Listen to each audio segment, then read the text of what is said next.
د طبیعت اور چې زر کاله کېږي نه دی مړ شوی.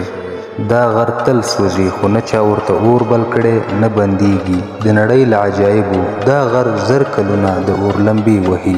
تاسې به دا خبره دروغ وبولئ خو دا غر له زرګونه کلونو راهیسې د اور لمبې وهي. نه چا ورته اور بل کړی نه یې بندولی شي. په نړۍ کې یو غر شته چې خلک ورته د ابدي اور غر وایي. دا غر له زرګونه کلونو راهیسې اور لمبې وهي بې له دې چې انسان ورته اور بل کړی وي. دا غر د ایران په ختیځ کې او نوم یې دی تاشقوه یعنې د اور غر.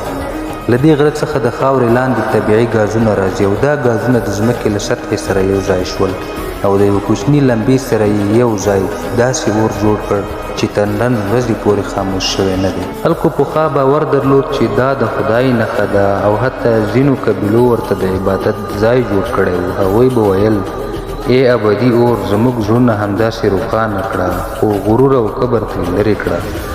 دا غر اوس د سیلانیانو یوه مشهوره ننداره ده خو لا هم څوک نشي ویلی چې دا اور به کله مړ شي او که به همداسې بل پاتې شي.